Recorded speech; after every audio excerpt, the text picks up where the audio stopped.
có ủng hộ chia tổ trung ta xin tu po cu yơ nghe gì có công yơ con dừng kết có xin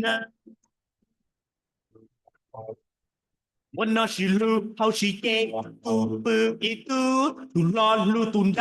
da lu tu yao wo lu ne ya ka sia tu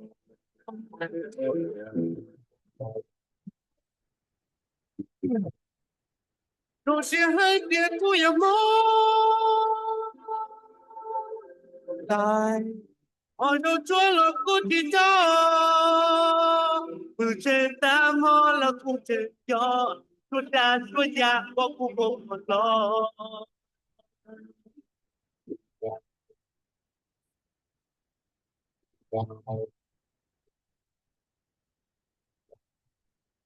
đi cứ cha tin lu chỉ đi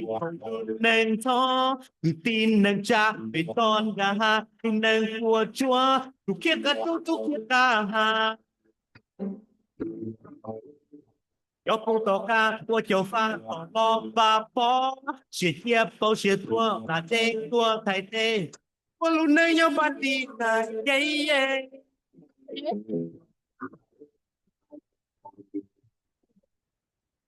若是海边不要梦，来，我都做了不的照，不知那么了不知道。说家，我咯。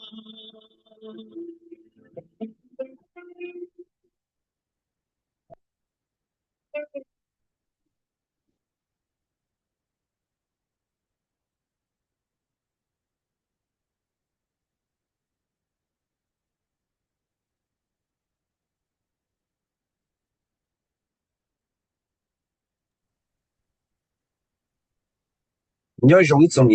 gì cái tiếng cha cho mọi thứ chùa cho nhau tao vào tao chơi nu nói ya nu Thursday lúc trâu lì tí chi ở phần này của chi nu nói ya bây tôi đã số cái chùa làm được cái phong yêu program WIXK chỉ cho số thiên luôn trong Minneapolis cho cái công ty của họ lự mua cho số tàu họ luôn trong Minneapolis cho cái ba chùa nhiệt gì cái tiếng cha làm việc sinh sản cho tôi hiện trong nhiệt gì cái tiếng cha sản giờ thì này cho chỉ tao giàu thì chỉ tao lúc bây giờ ta đâu lọ họ chú trọng là nó bị sĩ thản nó bị sĩ thản họ chính chấp lâu hay thì ở ý tung tin này nhớ đâu lúc sáng mình sẽ ta nhớ đâu lúc trong Minneapolis thì lúc cái nó có họ civil rights là giờ thì có cho chạy ở giờ ý tung tin này nó nhiều mua bảo bị trả anh chỉ cái tên cha này chú trọng là nó bị sĩ thản số nó bắt đầu họ chú sáng giờ ý tung bây giờ ở họ liệu cái này nhớ từ deputy director nhớ đâu họ Minneapolis lúc civil rights nếu bây họ kỹ là nóนี่ตัวเราโชว์จวนนอนย้อนเรากุศิธาชนเราหมดเต้เนี่ยจีก็เต้นจ่าที่ถากก็เสด็จป้อเดียรุ่นตรงเมียปลสเก็บป้าจวนเนี่ยจีก็เต้นจ่าเนี่ยจงเลยจ่าแล้วนะเอเสด็จเนี่ยจีก็เต้นจ่าทุกตรงเราจงเทียเต้นนี่ต้องลงแล้วกูดูสัตว์ตรงแต่ด้วยเจ้าอีออเปอชาออีสเปซุนเจ้าอีออเปอชาออีเปซุนเยอะที่หมดลุนู้หูสัตว์ตรงเรากูเราเตาtext เรากูเราเตารู้เชื่อไปชิธานเราเตาต่อก้าเราเตาที่ชีมัวได้ชินะจีหูเรากูกูตุเชื่อเจไปอย่างมองบลอยยาละเขามีทักการันยาละเขากูรู้ department ว่าจีหูว่า neighborhood community relations department ทอกันเนี่ยเจ้าเนี่ยว่าจี是了เนี่ยจีกันอาจจะรง在ตอนเนี่ย就所有人做ตุเชื่อจะเนี่ยต่อเขาลือจะเนี่ยต่อว่าต่อเจจะฉันต่อเจเชื่อต้องมาเขาลือหรอก在ตอนเนี่ย所有人做ตุ Welcome, Kaela. Thank you so much for being my guest for today. Greatly appreciate your time, taking off your busy schedule to be with us. We're children, though, Kaela, gotching. More kind of share to the show. What you know, the Bishita, here, work at your chop lowly. Kaela, please help us understand about yourself. What do you do? What kind of work are you working on at the City of Minneapolis Civil Rights Department? Kaela, bên Nhật, chỉ có tên trả sẽ có này, cái những từ, cái cho hậu lử này, tại vì nó nhắc luôn trong Minneapolis Civil Rights nó có ủa do đó chị. Well, thank you so much for having me, Michael. I really appreciate it, and I'm very happy to be here. Oh, and I'll continue on. Okay, so I've been with the City of Minneapolis, specifically in our Civil Rights Department since 2014, so it's almost 10 years, or it's more than 10 years now. And I started in our Office of Police Conduct Review, and then I also worked in our Complaint Investigations Division, all before becoming the Deputy Director of the department. And our mission as the whole department is to protect and advance human rights through enforcing civil rights protections with accountability and impartial investigations to empower community. And should I stop for interpretation or just continue on? Yeah, continue on until you finish with your whole response, and we'll have the interpretation. Great, thank you so much. So our vision as the department, so we're acting as the people's investigator, and we're doing that. We're striving to eliminate civil rights violations in the city of Minneapolis, and we do that by rooting ourselves in service, justice, and community, and working to remove systemic and institutional barriers that cause harm.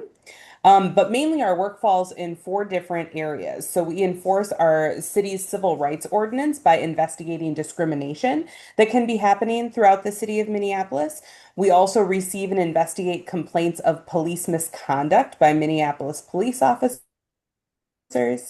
We enforce the city's labor laws by investigating possible violations of those labor laws, like our minimum wage and sick and safe time ordinances. And then we do active monitoring of city contracts to ensure that there's equity in city contracting. Our general overall goal is to make sure that we're providing quality, accessible, efficient, and transparent service to our Minneapolis community members. And we take your concerns seriously when you're running into these sorts of things, facing discrimination, facing violations of labor laws. We really want you to come to the department and report that, make a complaint, so that we can investigate and we can take a look at whether or not civil rights violations are in fact occurring within our city. We try to make it as easy as possible to make those complaints. So you can do that online, visiting our website, minneapolismn.gov/civil rights. You can walk right into our office in City Hall. We're in room 239. And you can also call 311, and we make sure that we have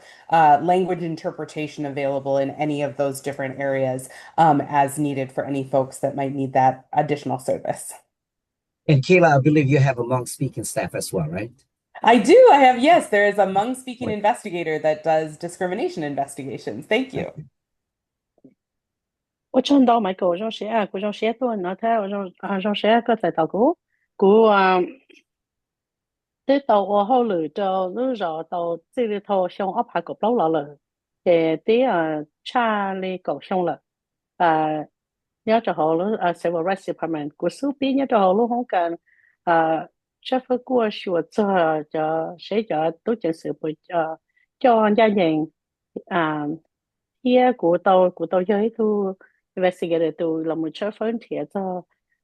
thế là một tu division director thế là xin nào của tu department deputy director rồi bây lúc department họ bên xin nó chỉ là một ba tỷ thái thiệt là một ba ô có cho bây sinh cho chạy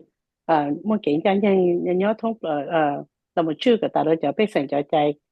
họ cái thì thấy có một cái là phía sau thế có một cái身份贴过去呢我今天听之后认识被好为人之后被路 department 那这些了么我就那了么过身份学这个去我个被去怎么就给今就给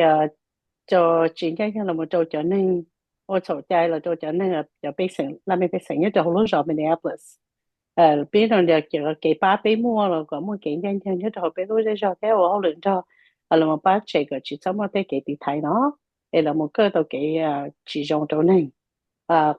họ họ lựa nó thì bé mua block phá nữa ý thì bé là một chữ sửa cho sẽ cho lúc cho cái trái cho làm mấy bé sinh mua bé là một sẽ sửa qua sửa cho cái chỉ xong một cái dùng trong như cho lúc rõ thì tôi thấy tàu dài cho cái nâng xa kia tôi hay là mua cái chuyện như bây giờ là một số phải sửa thế qua cho tú chẳng sự cho cái cho những thầu lúc trong Minneapolis cho nên cho tú chẳng sự nữa thế là một chưa cái tàu lúc rõ cho cái chạy còn mà hay cho我后来thế cái chỉ cho là chỉ cho我吵架xử lý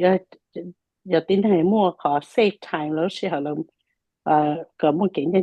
lúc số một là chỉ có một cái nhà sinh thế cho số một là我后来giờ để mua nó từ đầu我吵架呢了很多了被这里包叫了么车分过去我做呢被了么cho là một sai sửa cho cái cho một cái nhà thì nhớ cho被cho contractor cho họ被lúc rõ thế họ被cho họ pia là被lúc họ pia被mua nó vậy là 我个mua cái rong theo mà muốn đầu khó cái là một đầu rong theo cái bát tới rồi cho nên nhớ đầu lúc trong Minneapolis bây giờ nếu mua lúa chơi sang đó chỉ多呢了，bây mua可能筛选了个một chỗ phải tàu cái rồi呢，要係點呢mua đó chỉ tàu chỉ是tàu này cái sự情呢只要tàu對產能了咯，係khi到到俾路 department 個，俾佢哋學包做啲，俾佢哋包到冇過俾人啥我可能用一差不多就啲呢khi多個到到俾。là chỉ để tung ra cho họ biết luôn không cả ra cho họ biết họ website nhớ trong là minneapolismn.gov/civil rights họ chỉ là tôi cái trong là biết luôn không cả thì họ nhớ biết nhớ trong không off của biết cho chùa họ chỉ打lên là sẽ là hồ tàu cho BEE. Thank you so much, Kaela. We're drawing another more about it. Kayla, you mentioned about filed a police complaint, filed a discrimination complaint, a reported labor violation, view administrative rules so that we could understand. Nhớ lại một đại one đại phong cho tầm lúa lo, một phong cho từ từ chúng cháuอยู่lo, là một sai hay điểm mua có từ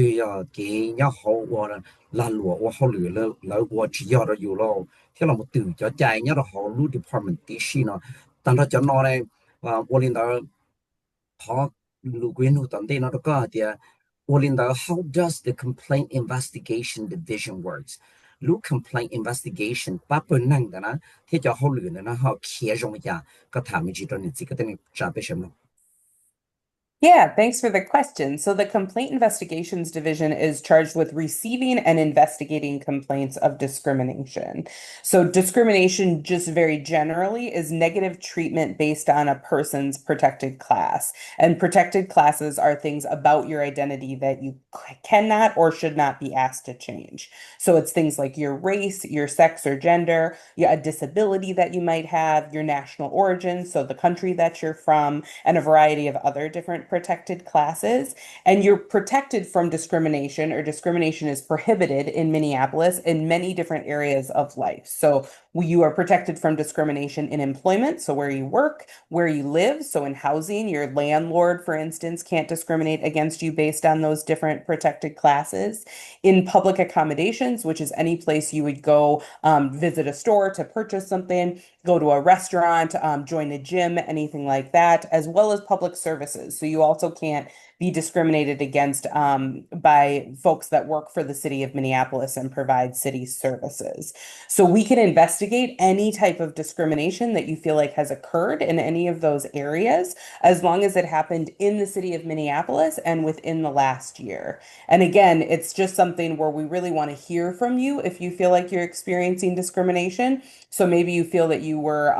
you lost your job and you feel like it was because of your national origin, or maybe it's because of your gender or something like that. We want to hear from you so that we can investigate that situation and see if that appears to be the case.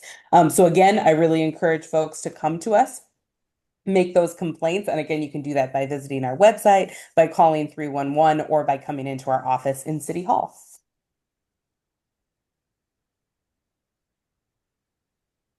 Baylor Division Complaint Investigation Division bây giờ họ lựa là một bác tỷ thái thế là một chữ cái chỉ số bố mua kiến trúc cho cái trò bên trong Minneapolis ở lên đó bây họ là một của chế phân chia cho nên người tàu hải tour kia tour đó bây giờ tàu mua kiến trúc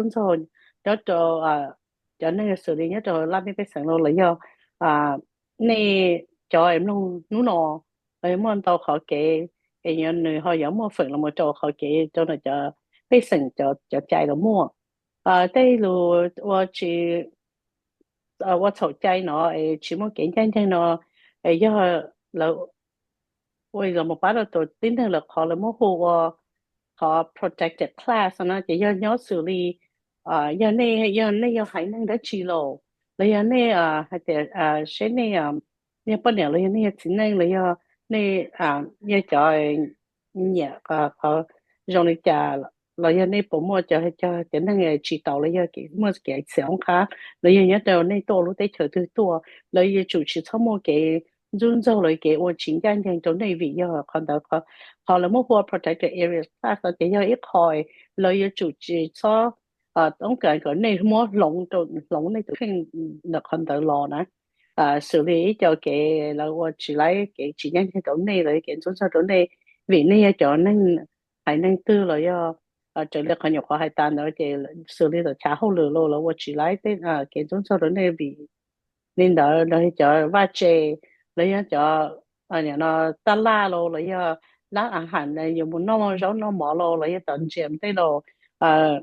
giờ thế cho cha em mua cho năng của họ lựa xử lý cho tốt chẳng xử lý cho nên tốt qua vai qua chơi cho tin này ô họ lựa cho họ luôn cho mình Minneapolis á lấy chỉ sử thông một kiện chúng cho đến đây vì thế này nhờ ý tôi tin này nhớ cho nó họ protect the class nó nhờ thế này tàu bóng này cho họ lựa vì nhờ nên đỡ lần để họ hại tôi kia là phải bao bây giờ有了么车飞过之后，大家那些人都出事，要找好轮到 Minneapolis，主要的出事China 了，所以知道头一路上被三个呢还可以到了被呢，被他的包了么过学春节过学之后就见中之后呢那可以多那了么晒被好 website，要找到 Minneapolis MN.gov 了到。ในหูเปอีละเต่าเขาในตัวแค่จนเปรู้ของกันเนี่ยจนสิเดหอละเต่า opportunity ka dang cha shara pe mu shole o pe vina thi pe mata kala we will take a short break and be back in a few minutes. Do not go anywhere. Thank you so much for all of the responses that you provide. Kayla, we'll see you back here in a few minutes. Ni chi ka dang cha sa ba mu pe mata kala.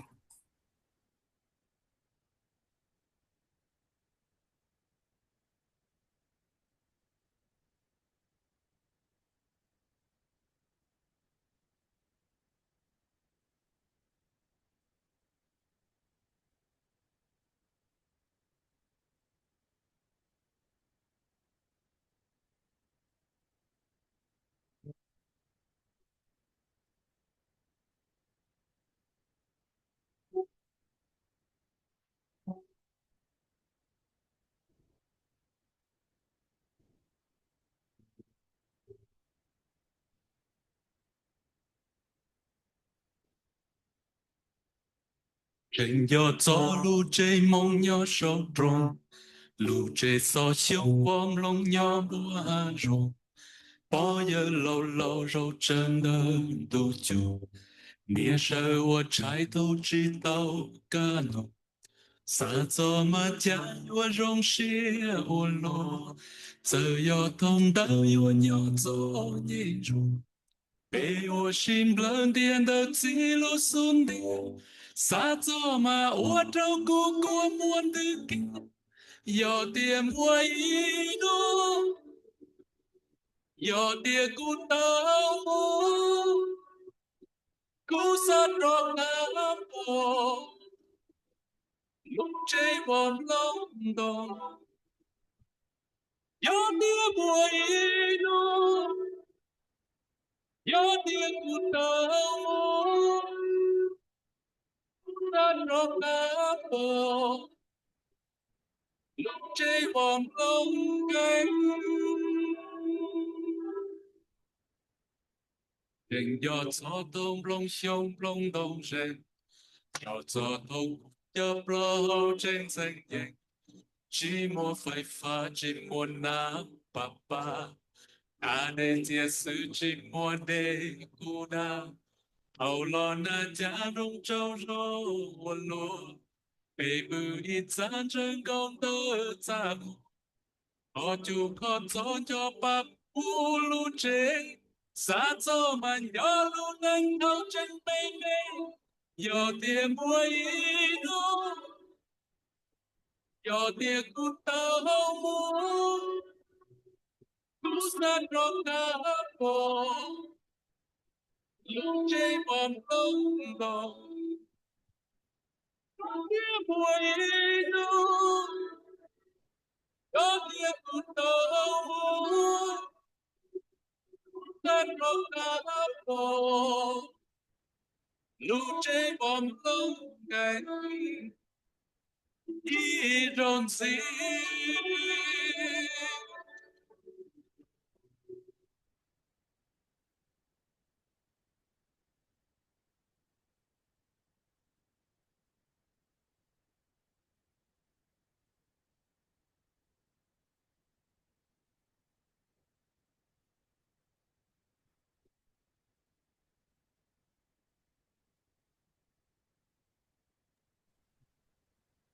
nhớ rằng này sẽ có thể là trả đã các lần này谈到，把它变去谈到，开了nhớ到好，lúc trong Minneapolis Civil Rights Department 被对他有做印扎了，你这个等于讲到必须谈自己做还得，个好 Civil Rights 要了去，个做加多，我要一度的能了，要了加，要lúc trong Minneapolis，那可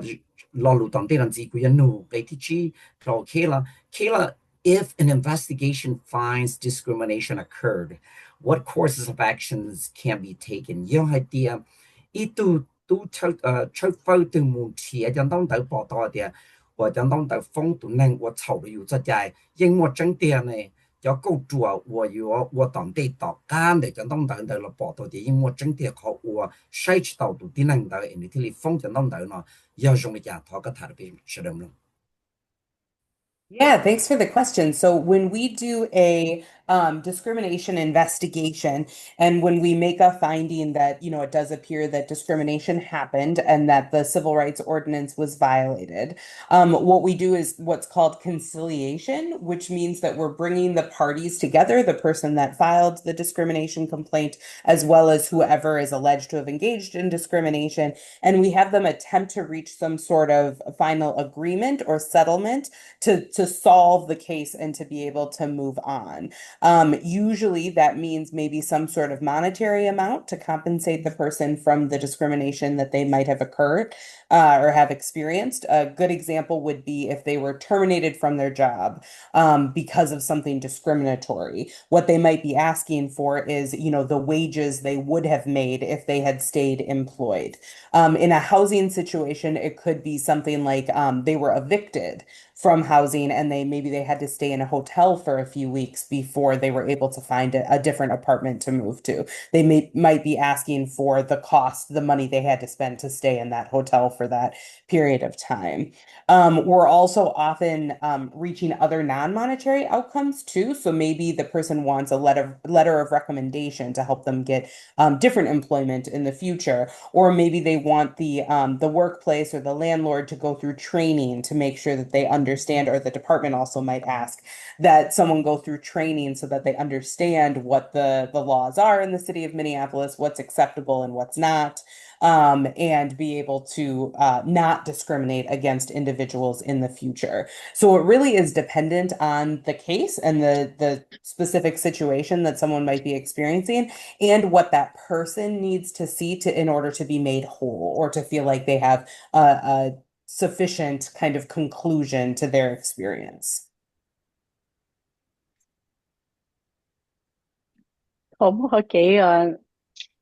专家领导了，别人了么贴给了么这会学个报道，还得是好给风了么多种的，别我考别不我 conciliation 咯，一边贴个都顶那个咯，我找到风的，找着了么找着都那个还到一里还得到我给钱战争了，手里头还那lúc chào họ lừa lâu lấy ra tụ chú chế nữa là mình sẽ có một cái sẽ là bộ một cái học sinh là một trong là xử lý do thì mua như thế là mua có một cái học sinh rồi họ do thì họ cho họ lừa là ra tụ chú chế nữa người ta cái chuyện nhân dân là chỉ gọi là thế như tôi là một trong tụ năng nghệ cho họ cái trong trong đó họ như thế nó xử lý do trong đó họ trả họ lừa cái gì tụ năng của họ lừa nó highlight của nó thấy cho nhiều châu nữa thầu nữaจะป้องvìแต่หนู报道ป้องหนู做好了了，来要系啲到主持系做系做这啲都来到逗好多钱都冇来到你咯，冇有到好潮咯，这个了把提着年的多好去理了，但是好对着啲那了好去使用呢这了冇了使用一站到了保障了冇做了冇个了冇听到了做好了咯，来要啲个了有啥个họ trả hồ lửa đó là do tổ chức chế đó nên chủ động một cười ấy cho training là một gọi là bảo trợ để họ từ thế này họ là qua tàu họ thì họ qua chỉ tàu ấy cái chỉ sau một cái chúng tôi chỉ sau cho cái tên này nó bây giờ là một chế hình là một phá là cho nó là một cái gian hàng là một cho Kayla, can you help us provide some really real world examples where people could get the support. Có bắt hiện đó là một彼此的也有容易个呢，这个东查个到点要点头要等我们出席呢，你还有容易家的背上。Sure, yeah. So some real world kind of examples that we see, especially in the discrimination area.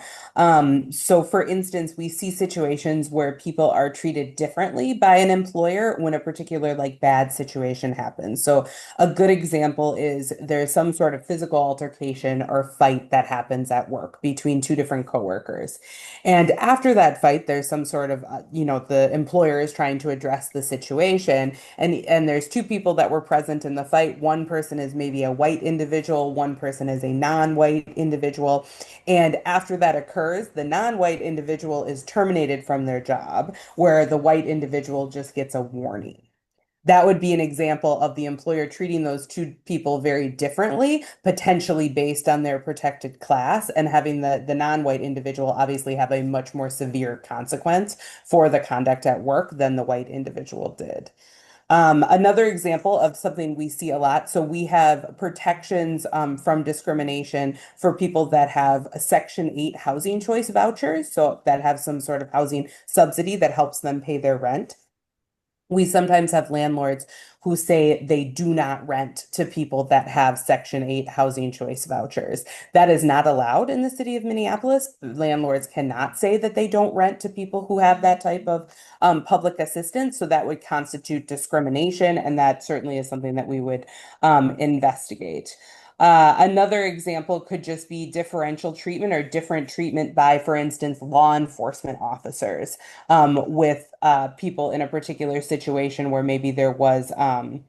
a different sort of response or an inappropriate response to an individual because of their protected class and because of, some perceived thing about them that made them appear more dangerous or something like that in the eyes of the folks that they interacted with. So that could be another situation where potentially discrimination is the reason for that.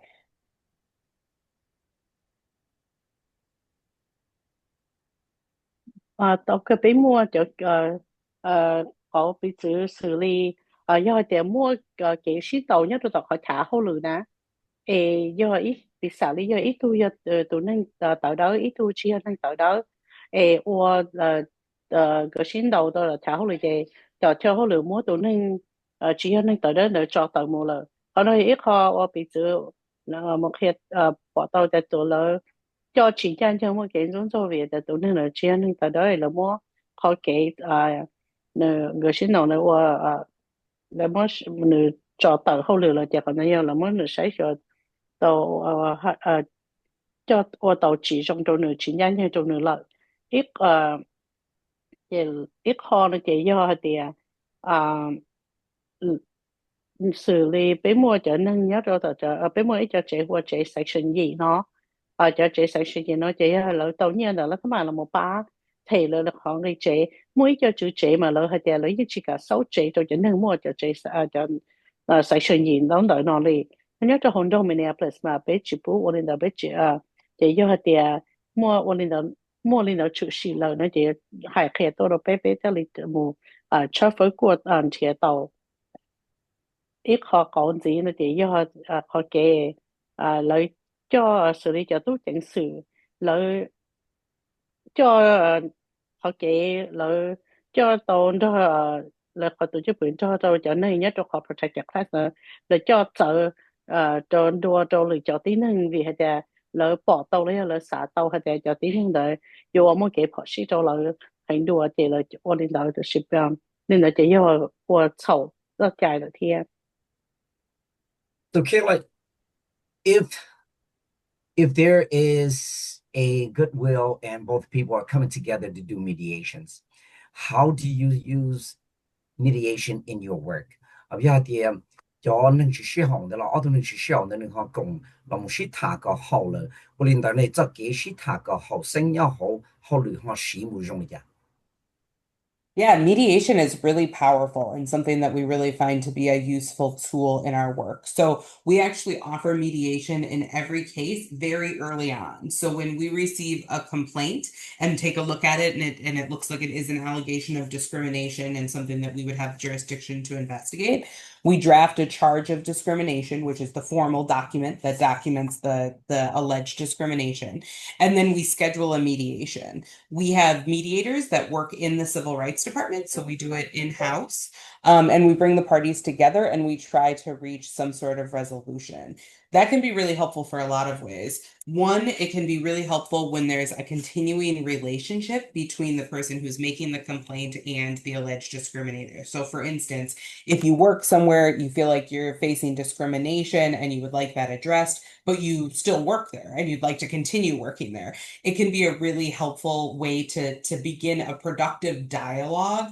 of how to kind of solve the problem and be able to move forward in a successful way. It also can be really helpful too when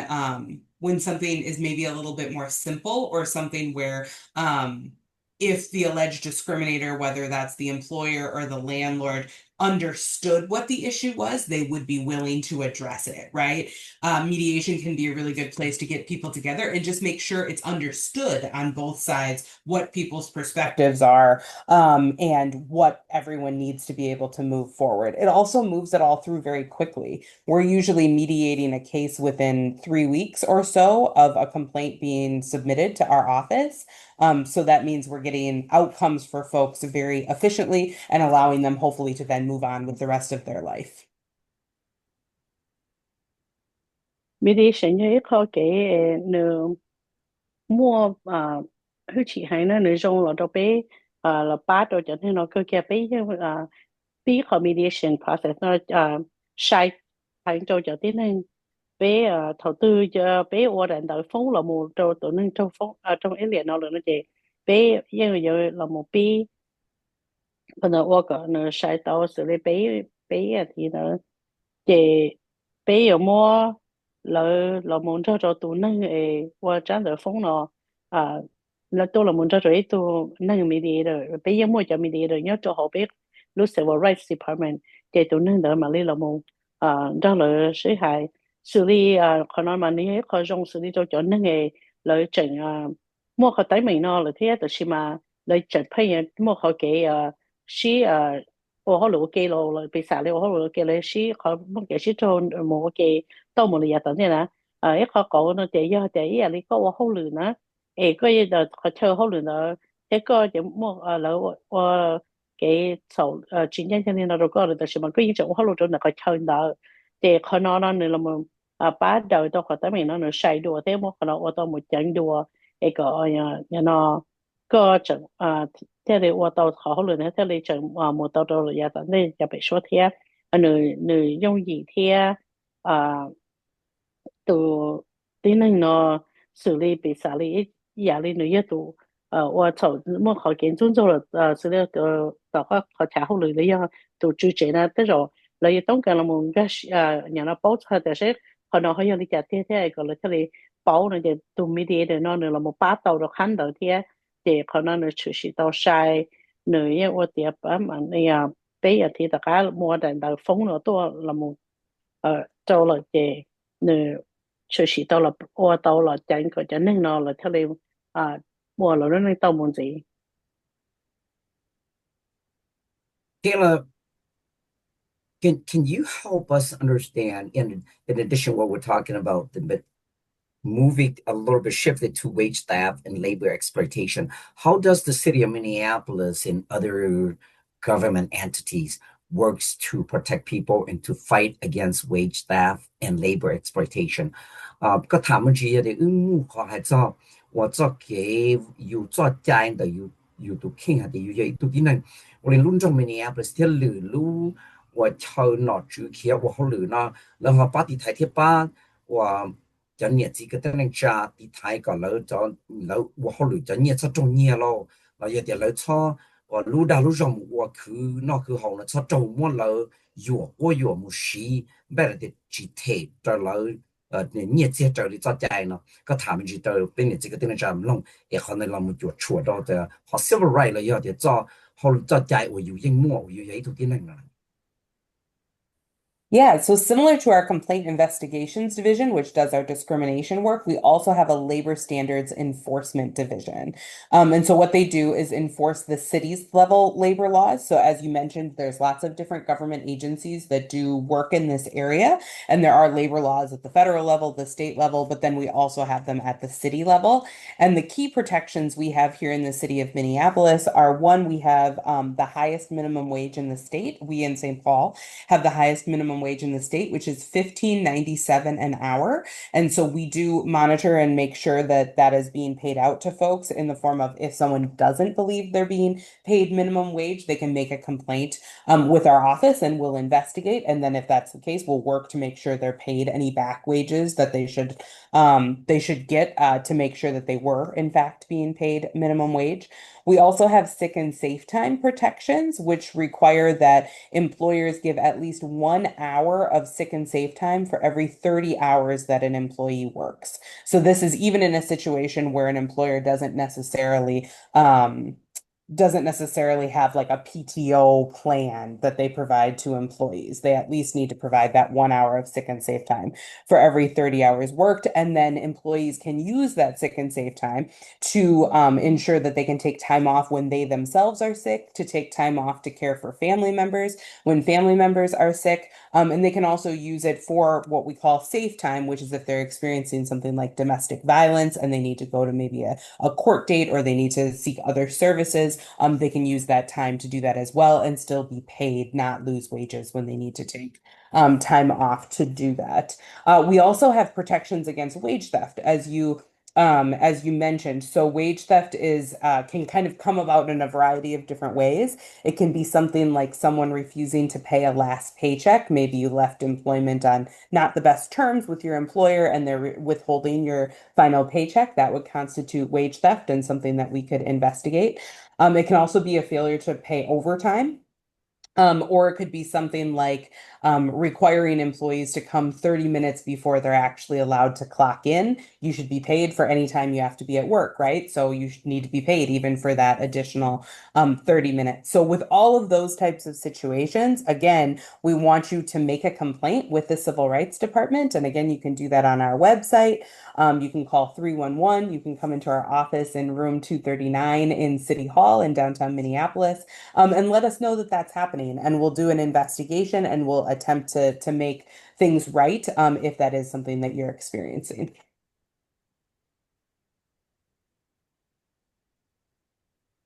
Giờ cái lúc rồi mà政府nó là những mua cho nó thằng mà agency ấy cho tổ chức là một party Thái cho labor law rồi cho trai cho nên họ tí nữa họ lửแต่是mà nhớ cho nên lúc rồi là bây giờ mua còn là ý dạng đồ đi thiết nhớ nhớ cho họ nó bây mua khỏi là một chơi phơi chùa cho họ cho nên là trong một cái rốn rò thiết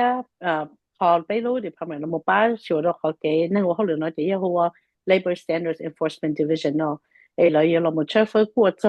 cho tí nữa tàu mua cái là我炒着呢了họ trả họ lựa lò lại lúc giờ nó bây lúc giờ nó mua họ mình với họ sẽ chấp lại đó ấy giờ cổ chỉ luôn chỉ cho xả tàu ít số mũ họ nói này thì họ thì lấy chỗ tàu thể chỗ này giờ thì này mua họ lựa lấy chỉ thể họ nói chỗ này nó chỉ này hồ tôi khi đó này hồ tôi khi đó bây giờ là chỉ thể nhà trở lại lấy chỗ thể chỗ này nè do thì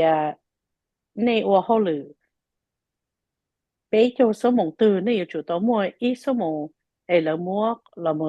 mua hoa sick and safe time nó là một chỗ này chỉ khả năng ít khỏi lấy chủ tàu mua chỉ do thì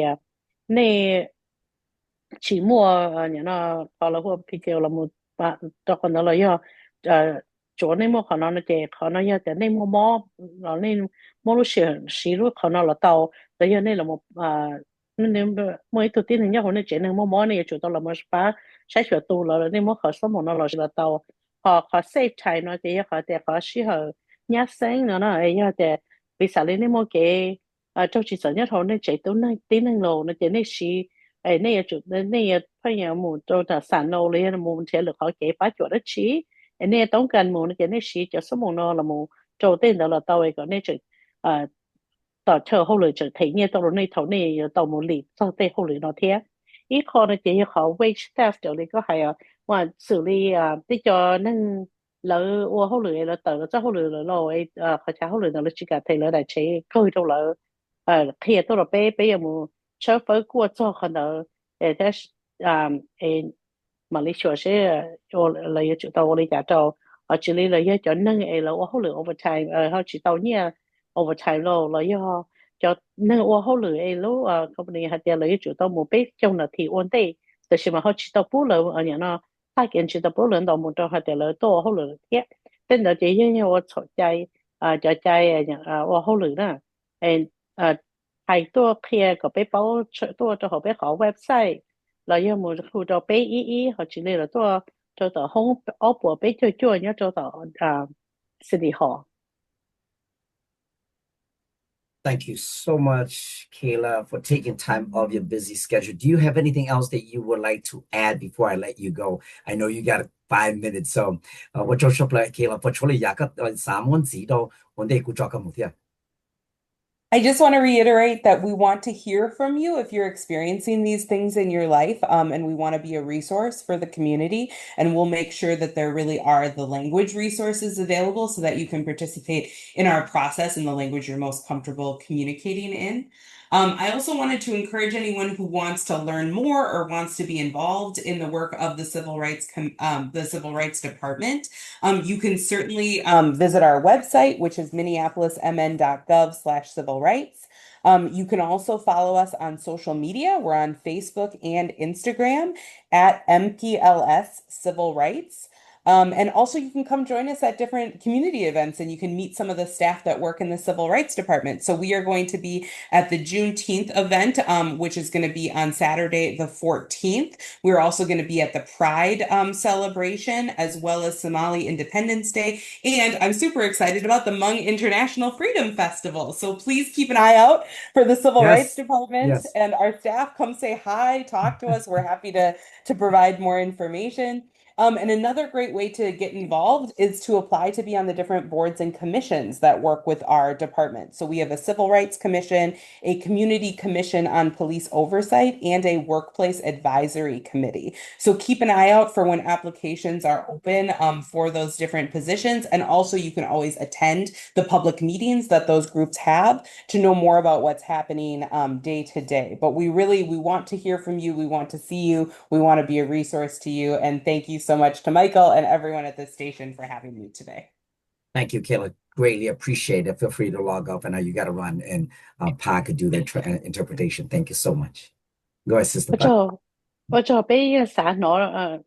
的那个kia này nè, do điểm một tí giờ rồi sự thân rồi này nói tao chủ sĩ đâu này là tao cơ cho họ này lúc này là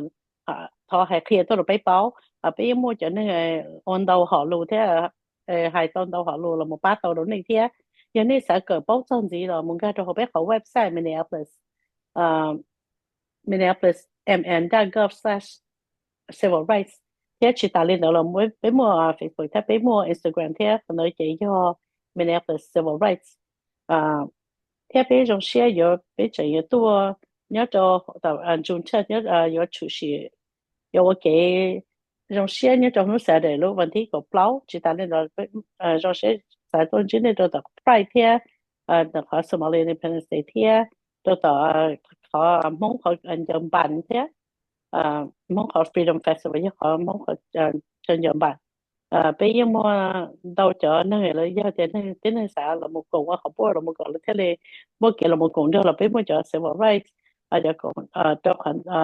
bố cho khoản đầu tiên bây mua chợ Police Advisory bố thì giờ này xã bảo chỉ là giờ này xã tôi cho số là thế bây giờ xã bỏ này thế xã nó này nè. Well, Sister Pa, thank you so much. Pa, always professional every single time.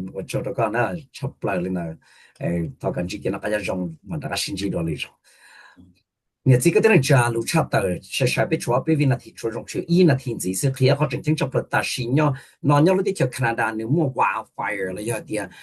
để đồng chí cũng nhia thì nó tôi cho ba chỉ rong này cho air quality là cho ba chỗ chỉ rong này lòng trong lòng đảo lu sành lòng đảo lu lạnh nhau lu tích chemical nó thì hôm nay sau đó này họ chờ giờ thì có chuyện不只是过母好的，只操母天一点好，我叫 mass 或 n 就有只呢，实际上的了，因为好用把到那时候呢，也得有找到呢，刚好知道了，好看到那家那部天，好 try to 的是呢，只操中的还有需要叫做呢这种，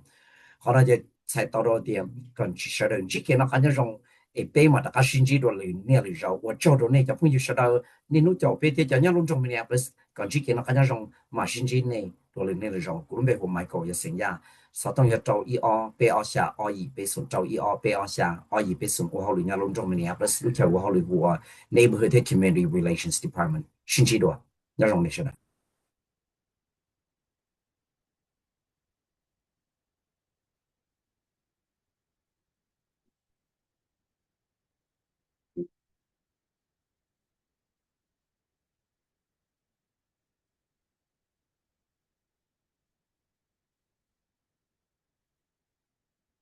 我路说过，的不走后给。